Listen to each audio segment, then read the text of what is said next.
प्रदेश की सरकार ने एक साल में इस राजस्थान को कहां से कहां बदहाली के कगार पर पहुंचा दिया है। एक एक बिंदु हम आपके सामने वो उजागर करना चाहते हैं जो इन्होंने वादे किए थे, चुनाव के समय वादे किए थे, जनता के सामने तरह तरह के वादे करके और जनता को जो गुमराह किया था, वो सारे के सारे वादे इनके फेल हो चुके हैं।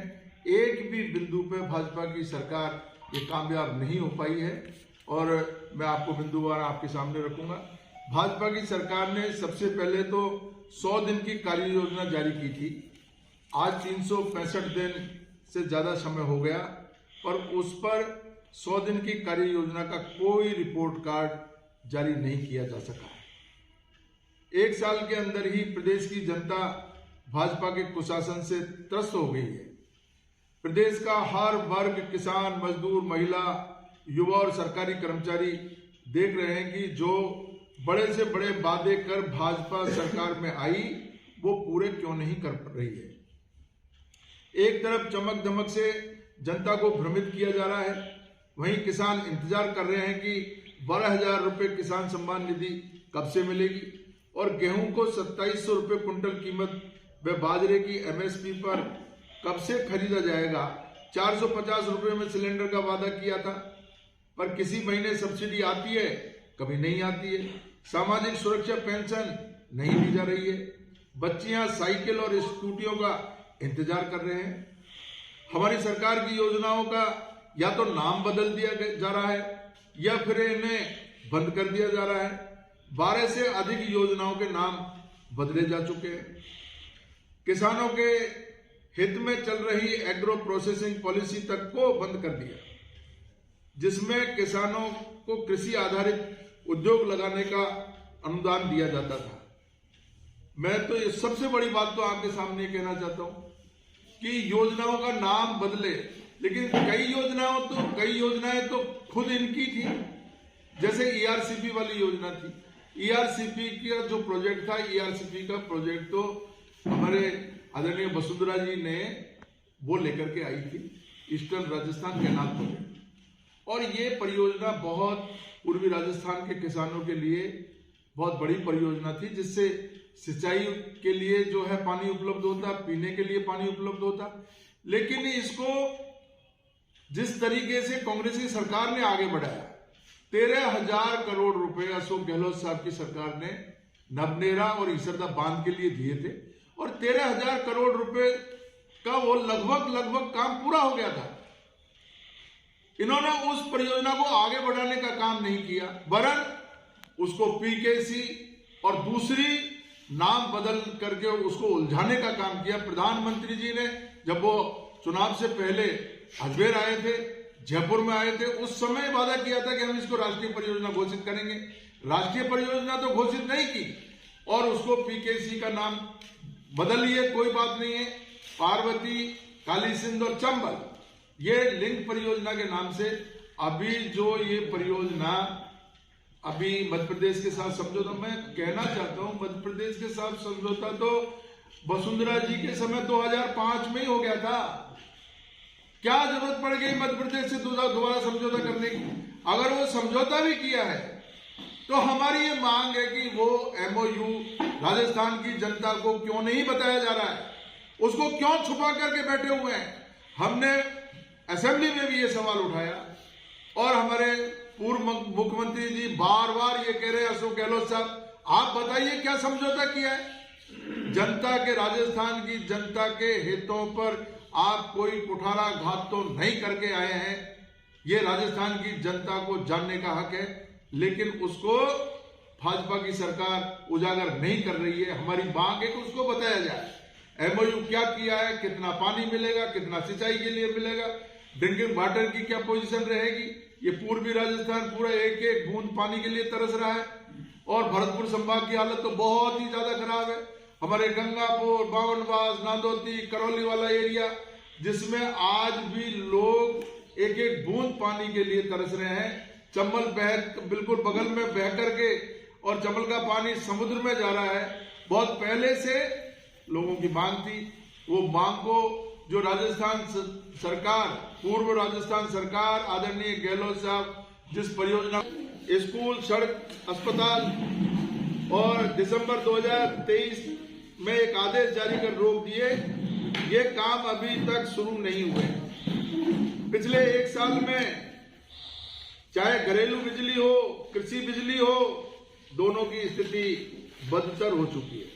आप देख सकते हो क्या बुरी स्थिति है। एक साल के अंदर अंदर हमारे किसानों को जो पहले दिन में बिजली मिलती थी और दिन में इस सर्दी के समय वो आराम से अपने सिंचाई के लिए जो है दिन में जाता और खेती में सिंचाई करके आराम से घर आता, आज रात में परेशान हो रहा है और रात में भी सही ढंग से बिजली नहीं मिल रही है। ट्रांसफार्मर जल जाता है, एक एक हफ्ते तक ट्रांसफार्मर नहीं मिल रहे। बिजली के जो कनेक्शन लेने के लिए लंबी लाइन लगी हुई है। बदहाल स्थिति हो गई है बिजली के मामले में। डीएपी के लिए तरसना पड़ रहा है, यूरिया नहीं मिल रहा है और इस मुद्दे को लेकर के किसान बहुत ही ज्यादा गुस्से में है। मुख्यमंत्री जी बिना अदालत की इजाजत के लिए विदेश यात्रा पर चले गए। बड़ा अफसोस है। प्रदेश का मुख्यमंत्री, उनको अगर इस बात की जानकारी नहीं हो, कानून की जानकारी नहीं हो, उनके खिलाफ जो मुकदमा चल रहा था अदालत से मंजूरी लेते अगर मान लो उनको विदेश जाना था तो ऐसी क्या जल्दी थी जो बिना अदालत की जानकारी में लिए ही विदेश चले गए और वो जब मुद्दा उठा तो विदेश से वापस आना पड़ा। यमुना जल समझौते की कोई जानकारी मुख्यमंत्री जी को नहीं है, टीआरसीपी की जानकारी कोई नहीं है।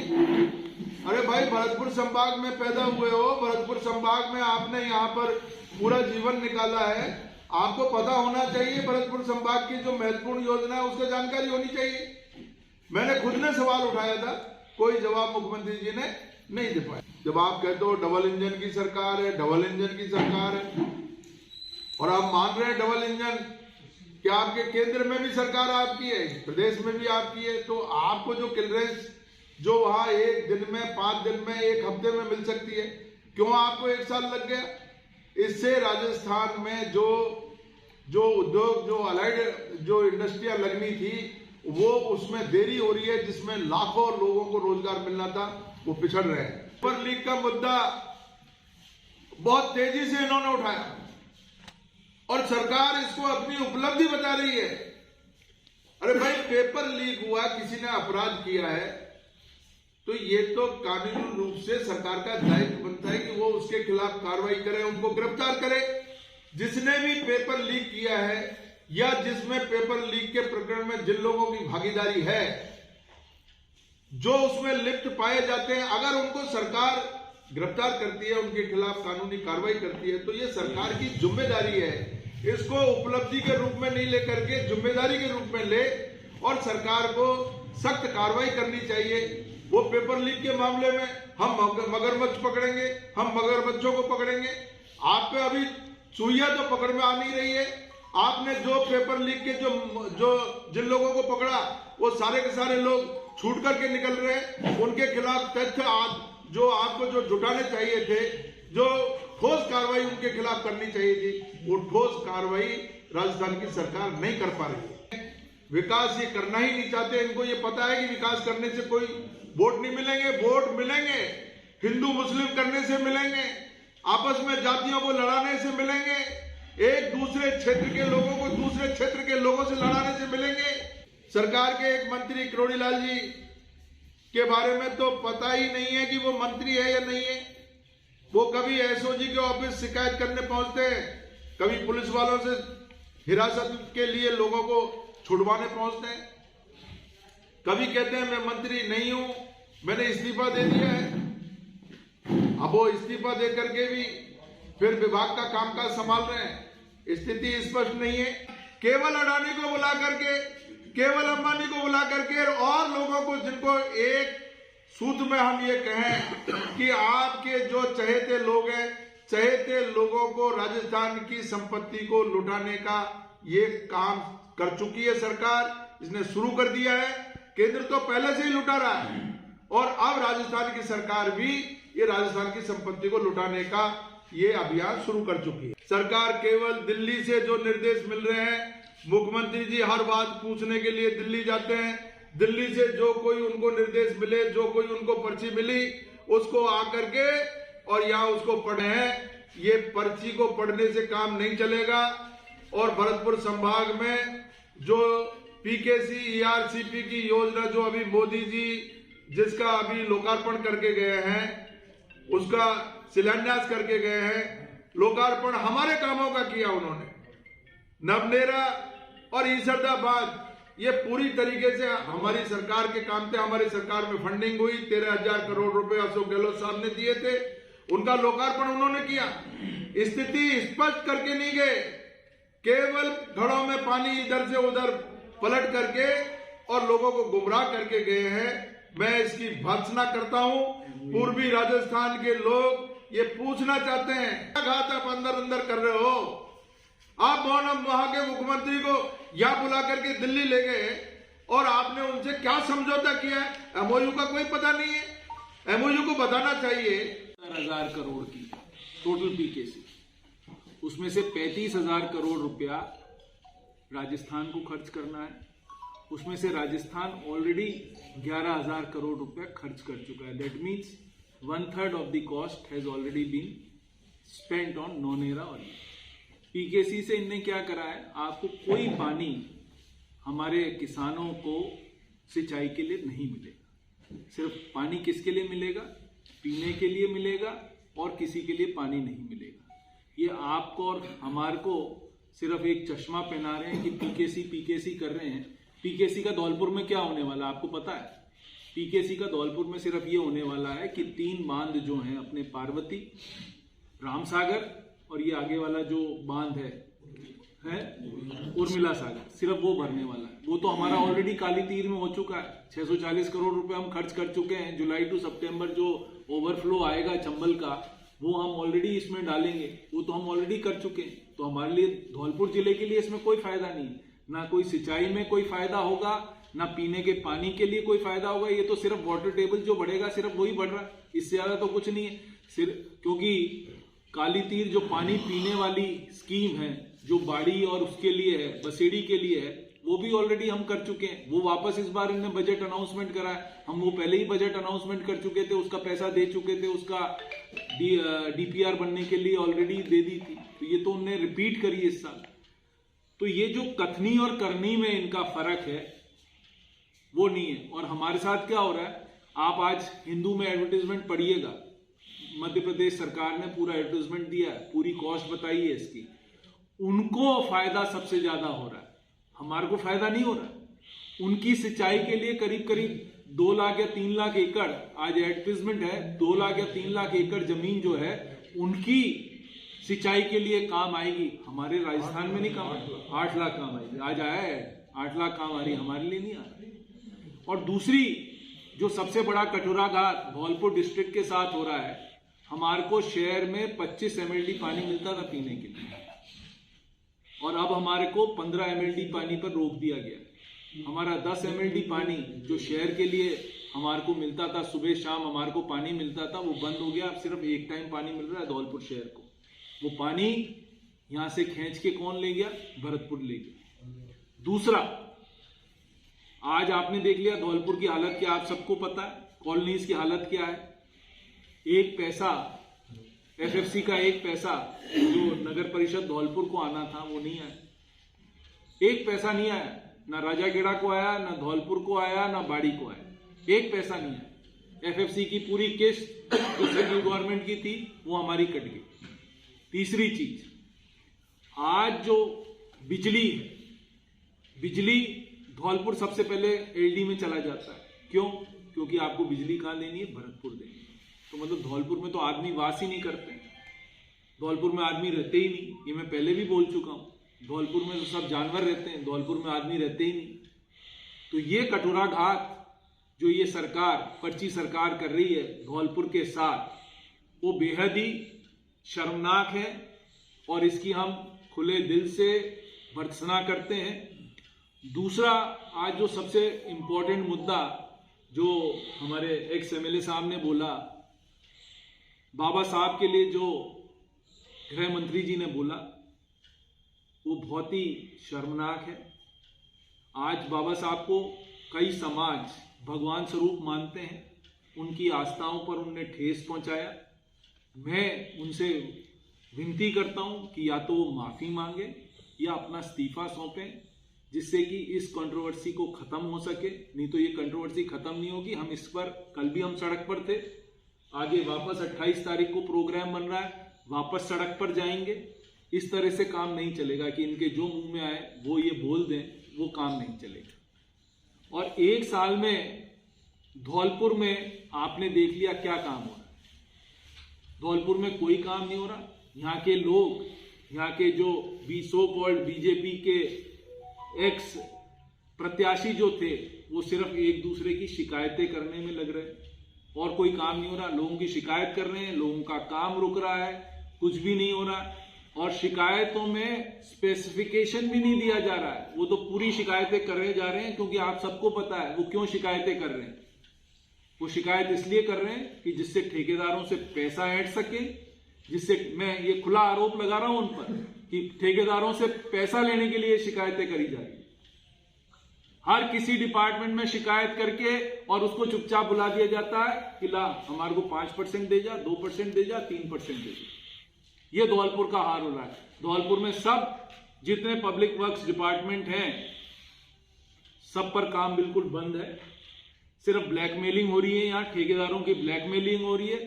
ठेकेदारों को तो आप पैसा तो दूर, पैसा तो दे नहीं पा रहे हो, क्योंकि आपके खजाने में पैसा नहीं है, आप उसको मैनेज नहीं कर पा रहे हो। मैंने ये विधानसभा में उस दिन बोला था कि भाई आपके पास तो पैसा ही नहीं है देने के लिए, आप दोगे कहां से। बड़े बड़े आपने अनाउंसमेंट कर दिए। जो पिछली बार के, ये फरवरी आने वाला, जनवरी शुरू हो रहा है, पिछली बार के जो 10-10 हैंडपंप आप लोगों को हमको दिए हैं और 5-5 ट्यूबवेल हमको दिए हैं, आज तक उनकी फाइनेंशियल स्वीकृति नहीं निकली। पूरा साल खत्म होने आ रहा है और कितना बड़ा काम करा। एक एमएलए को 10 हैंडपंप दिए जो हमारे टाइम में 40-40, 50-50 मिलते थे, उनको 10 हैंडपंप दिए और वो सोच के बड़ा खुश है। अनाउंस क्या करे, 20 दिखाने के लिए अनाउंस करे 20 और दिए 10, अगले साल 10 देंगे। इतने तो हम एमएलए फंड से ही दे देंगे। वो आप देना या ना देना, वो हमारे लिए जीरो है। तो मेरा आप सबसे कहना यही है कि 1 साल में धौलपुर की जितनी दुर्गति इस बीजेपी सरकार ने करी है, यहां मंत्री आके बोल जाते हैं कि आपने तो कांग्रेस को वोट दिया था, हम आपके लिए क्यों काम करें। ये प्रजातंत्र है, आप समझ सकते हो। एक मंत्री आके ये बोल रहा है, जिले का मंत्री आके, जो यहाँ का मंत्री है, वो आके बोल रहा है आपने तो कांग्रेस, जिले का मंत्री है। मैंने उनसे क्वेश्चन किया था तो उन्होंने बताया था कि यहाँ के आमजन ने कांग्रेस के विधायक विधानसभा में आवाज नहीं उठाते हैं। कांग्रेस के विधानसभा में ये आप भी समझते हो ना, और अब तो आवाज उठाने की बात तो आप यूट्यूब पे ही देख लेते हो ना। कांग्रेस जिले के जो भी विधायक हैं वो पूरे जोर शोर से, आपको पता है जितनी डिबेट्स होती हैं हम सब में पार्ट लेते हैं। क्वेश्चनों में हम कोई उनसे पीछे नहीं है, क्वेश्चनों में उनसे ज्यादा हम क्वेश्चन पूछते हैं। और हमारे से आप क्या चाहते हो? ये तो है नहीं कि आपने नहीं सुना है, कि हमने नहीं बोला है। आपको ये फिर मैं कहता हूं, जितने एक्टिव हम लोग कांग्रेस के एमएलए विधानसभा में हैं, आज तक बीजेपी के एमएलए एक भी आप बता दो उतने एक्टिव कभी रहे हैं। हर विधानसभा में, हर फाइनेंस डिपार्टमेंट की स्पीचेस पे मैं बोलता हूं, सामाजिक सरोकार में दूसरे लोग बोलते हैं, दूसरे एमएलए बोलते हैं। किस पर नहीं बोल रहे आप सबको पता है, यूट्यूब चैनल आप सब देखते हो। तो मेरा सिर्फ इतना सा कहना है, जो मंत्री आके ये कह जाए कि कांग्रेस को वोट दिए तो हम क्या करें, इससे शर्मनाक बात कोई नहीं हो सकती। सरकार की, जब आप मंत्री हो, आपकी कलेक्टिव रिस्पॉन्सिबिलिटी है। यू आर अ मंत्री, आपकी कलेक्टिव रिस्पॉन्सिबिलिटी है। If you are a part of the ministry, आप पास देने के लिए पैसा ही नहीं है। आपके यहां सुपर सकर मशीन को ठीक करने के लिए मुझे जाना पड़ा 3 बार सेक्रेटरी के पास और उनसे रिक्वेस्ट करनी पड़ी, तब जाके पूरे राजस्थान में एक डेवलप हुआ कि भाई ठीक है, इनको एएमसी दे दो, अगले 2 साल की एएमसी दे दो तो ये काम चलेगा। Can you imagine, super sucker machine की एएमसी नहीं थी, वो यहां बंद पड़ी है। 10-10 करोड़ की मशीनें बंद पड़ी हैं। सरकार में कोई चेतने वाला नहीं है, सब सोने वाले। उस दिन 20 लाख रुपए मैं और एमपी साहब यहाँ आए, हमने डिजास्टर मैनेजमेंट रिलीफ फंड से कलेक्टर के सामने बैठ के 20 लाख रुपए हमने सैंक्शन कराए, तब आपका डीजल का खर्चा चला है नगर पालिका का, कि ये पानी निकालने के लिए 20 लाख रुपए हमने सैंक्शन कराए थे उस दिन। तो ये तो हाल है इन मंत्रियों का, और जो सचिव लगे हुए हैं उनका ये हाल है कि उनको पता ही नहीं कि जिले में क्या हो रहा है। तो आप जो ये बात कर रहे हो, आप सबके सामने जिले की जो कंडीशन है, आप सबके सामने, कोई नया बताने की जरूरत नहीं है। आप सब लोग जागरूक पत्रकार हो, आप सबको पता है कि क्या जिले की कंडीशन है। राजस्थान के सीएम भजन लाल ने कल पीसी किया है, अंबेडकर का अपमान तो कांग्रेस ने किया है, कांग्रेस ने उनको मंत्री पद से इस्तीफा मांगा। देखिए, जहां तक बाबा साहब अम्बेडकर जी के अपमान की बात है, पूरा देश जानता है कि किसने अपमान किया और खुलेआम अपमान किया है। मेरा तो यहां तक मानना है कि 75 साल में अगर किसी व्यक्ति ने यह दुस्साहस किया है तो उसका नाम अमित शाह है, जिसने खुलेआम परम पूज्य बाबा साहब भीमराव अंबेडकर जी का अपमान किया। और वो परम पूज्य बाबा साहब भीमराव अंबेडकर जी का ही अपमान नहीं है, वो करोड़ों करोड़ों जो दलित लोग हैं, जो अंबेडकरवादी लोग हैं, जो करीब 30 से 40 करोड़ लोग इस देश में जो निवास कर रहे हैं, वो सब बहुत दुखी है, व्यथित है इस बात को लेकर के। कई लोगों ने अपने घरों में चूल्हा तक नहीं जलाया इस अपमान की बात को सुनकर। लोग खाना नहीं खा रहे हैं, सड़कों पे उतर रहे हैं, धरना प्रदर्शन कर रहे हैं। पूरी कांग्रेस पार्टी सड़कों पे है। और हम आपके माध्यम से कहना चाहते हैं, अगर देश के गृह मंत्री जी ने इस्तीफा नहीं दिया, माफी नहीं मांगी, तो कांग्रेस पार्टी भी चुप बैठने वाली नहीं है। और ये जो अंबेडकरवादी लोग हैं, ये बिल्कुल भी चुप नहीं बैठेंगे, सड़कों पे उतरेंगे, संघर्ष करेंगे। ये जो आप बात कर रहे हो ना, ये सिर्फ नैरेटिव चेंज करने के लिए सीएम भजनलाल ने ये बात करी है कि अपना ब्लेम दूसरों पे डाल दें। कहना बड़ा आसान होता है ना, और ये तो प्रत्यक्ष रूप से उनने संसद में बोला है, पूरे यूट्यूब चैनलों ने चलाया। वो तो भजनलाल जी को तो जो दिल्ली से कहा जाता है वो बोलते हैं। अभी गए थे दिल्ली, उन्होंने कहा होगा कि भाई आप जाकर के अम्बेडकर जी का नाम लो, तो अम्बेडकर जी का नाम लेकर के यहाँ कह दिया उन्होंने। उनको कुछ भी पता नहीं है। बार एमएलए बने भजनलाल जी, उनको यहां से भरतपुर से उठा करके सांगानेर में थोपा। सांगानेर में वहां जो है वो आरएसएस और बीजेपी के लोगों का बड़ा जमावड़ा है, वो जीत करके आ गए और उनको मुख्यमंत्री जी की जो है कुर्सी पे बैठा दिया, पर्ची दे दी और पर्ची भी वसुंधरा जी से दिलवाई। उस समय का फोटो है हमारे पास, जब पर्ची दी वसुंधरा जी ने उसको देखा, हतप्रद हो गई वसुंधरा जी। और उन्होंने ये देख रही थी कि इस भीड़ में कौन भजनलाल कौन है, जानती नहीं थी भजनलाल जी को। इससे पहले राजस्थान के 90%, 95%, 99% लोग भजनलाल जी को नहीं जानते थे। भजनलाल जी कौन है, वो मुख्यमंत्री बने, उनको राजस्थान की एबीसीडी पता नहीं है, उनको भौगोलिक स्थिति पता नहीं है, इसलिए वो इधर उधर की बातें कर रहे हैं। और अंबेडकर जी के बारे में तो वो बिल्कुल ही अज्ञान है, कुछ पता नहीं है। आकर के दिल्ली से कहा, वो कह दिया। लेकिन जो लोग भी अंबेडकर जी के बारे में ये अपमान की बात करेंगे, मैं आज ये दावे के साथ आपके प्रेस के माध्यम से कह सकता हूं, जब वो चुनावों में और जनता के बीच में जाएंगे, उनको इसका खामियाजा उठाना पड़ेगा।